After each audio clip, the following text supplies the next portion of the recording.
Hey, joining us next on the Marr Army Rock Show, making their first appearance. And, it's funny, we were just talking off air that I didn't realize they're right up from the road from our broadcasting area of Lancaster, Pennsylvania here. They are Illusions of Grandeur. They're from the Lancaster, Philadelphia area. We've got Maggie and CM with us. They've got a new release, Songs of the Siren, due out on August 30th. CM and Maggie, welcome to the show.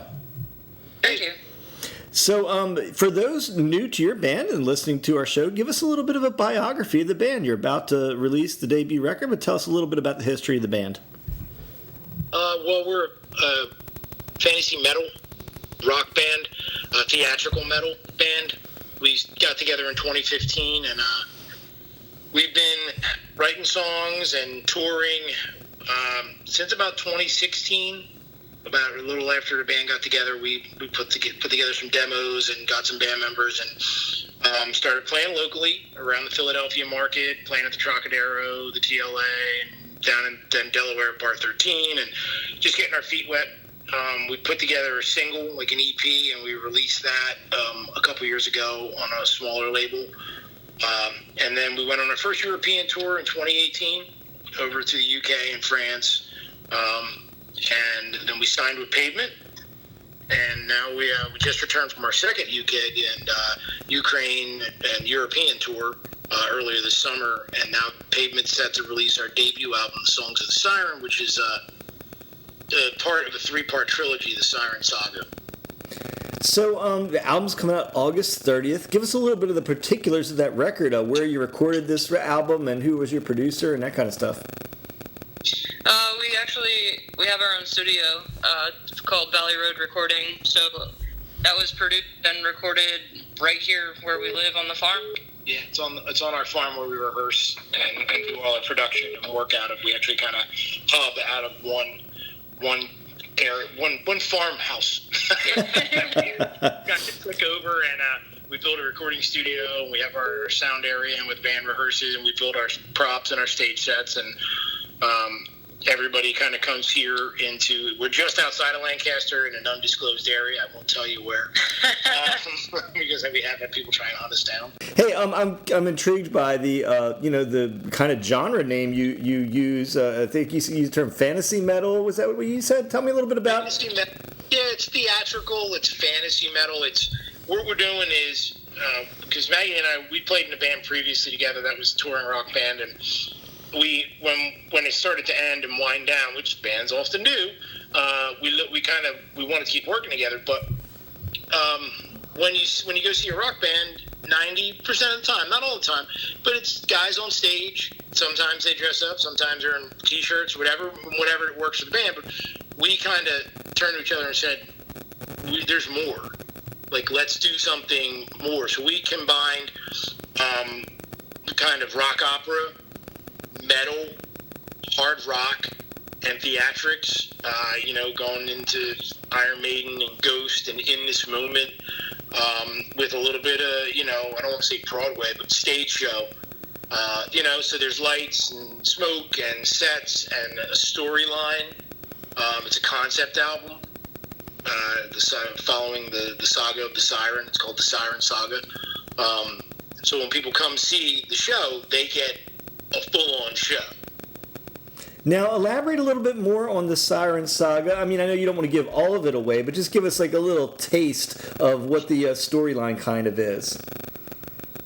It's based on like a mashup of like Greek and Norse mythology, and then kind of double entendres, meaning I pulled from my own personal experiences and threw it all together, and it follows the mythological idea of the siren, and I kind of mixed mythologies using Persephone and different gods and goddesses in the story. And basically the sirens, there are 7 sirens, and the siren's job is to protect Persephone, and when she doesn't protect Persephone, she gets cast out from Mount Olympus, and she loses her wings and kind of set off on a journey of basically self-awareness and becoming self-aware, and she builds an army throughout the saga and kind of learns about herself, and she has to battle Hades and some other.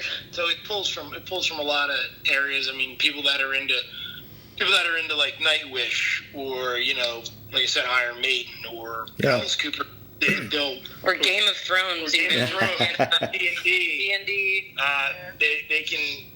They can get into it, and it's got a storyline, and it's got characters. Each member of the band is their own character. A little bit, pull that from being a kid and loving Kiss. But also the songs can stand alone on their own too, so you don't have to hear them in the storyline to understand, an individual song. You could hear Mayhem and relate to it. You could hear Breathe and relate to it without being like, oh, this is part of the story. Yeah, if you hear a song by itself, it's not like you'd be like, the hell is this?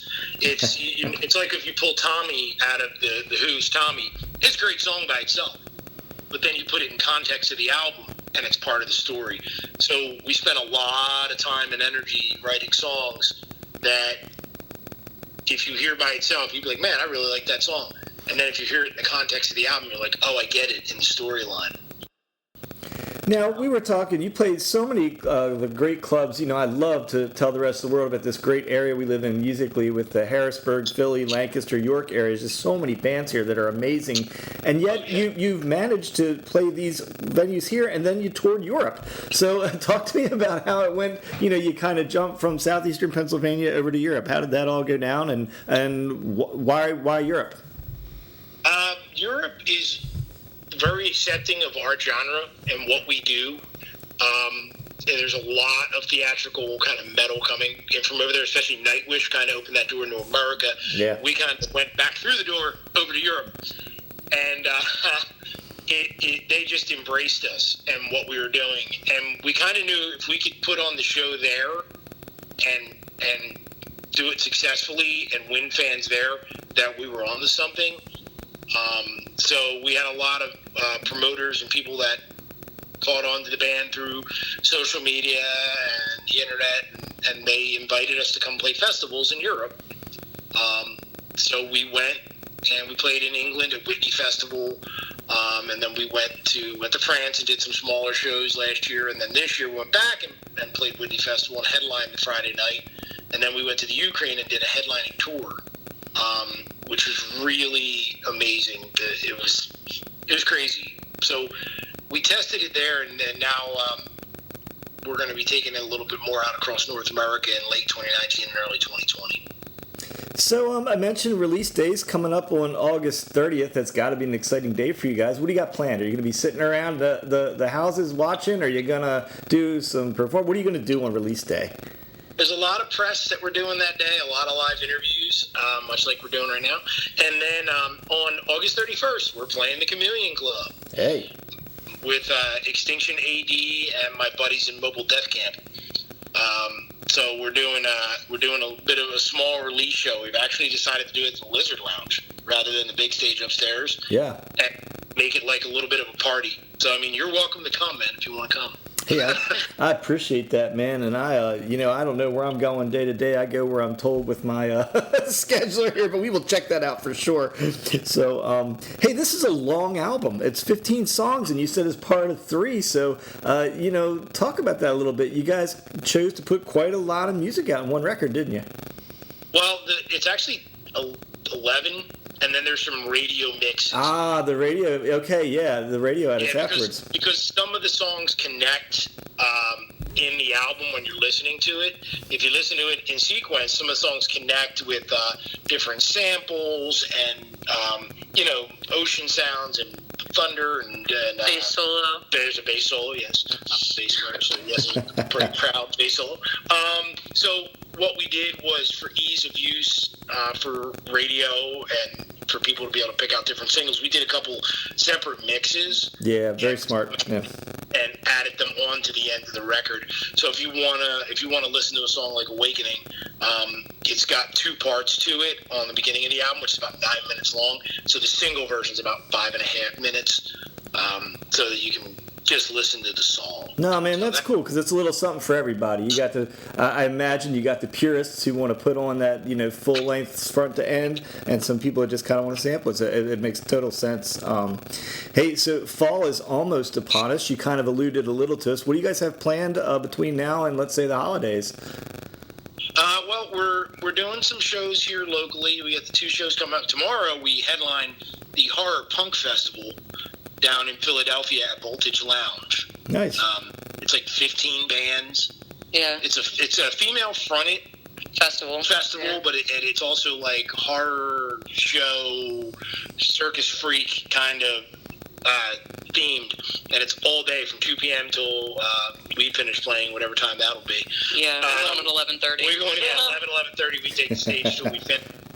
So that could be 2 hours. But it's at 6th and Cal Hill, 7th and Cal Hill, right next to the old electric factory, Voltage Lounge. So we're doing that, and then we're doing a release show on the 31st here in Lancaster. And then September and October, we're shooting videos and film for the Siren Saga. So we're actually on locations doing that for most of it. And then in December, we have a date we're doing with Tantric here in Philadelphia at 2300 Arena. In between there, we're tossing around a tour in November, which we can't announce yet, but it's stay tuned to our Facebook and iogmusic.com, and you'll see the announcement come up. But right now, we're just doing a couple small things and doing a lot of video promotion. I'm glad to hear you meeting the Tantric boys there, man. They're good friends of ours. We love Tantric, and it's been go way back with Sebastian and Jaron, especially of Tantric from your Philadelphia scene there. So good to hear you all are playing with them, man. That's a good show. Hey, where do you guys want folks to go to find out more? I know you have a website and all the socials. Where's the best kind of launching point for people that want to see your stuff and learn more about your band? Facebook. You can go to IOG. You can go to iogmusic.com. And that portal, our website, will lead you to our Twitter, our Instagram, our Facebook, and our YouTube channel. And, the band directly communicates on Facebook, on Instagram. So if you message us or you like something, it comes to one of us and we will respond. We're really fan-friendly. We stay at every show and sign every autograph and talk to every person. So that, we understand our fans are what make us. So absolutely. Well, hey, I've had a pleasure talking to you. This has been Illusions of Grandeur. They're out of the Lancaster, Philadelphia area. We've had Maggie and CM with us. Don't forget their new release, The Songs of the Siren, due out on August 30th. That's just around the corner, so be sure to pick that one up. And, hey, man, I really appreciate you guys spending the time with us today. Absolutely. Thank you so much. We appreciate it. Thanks, man.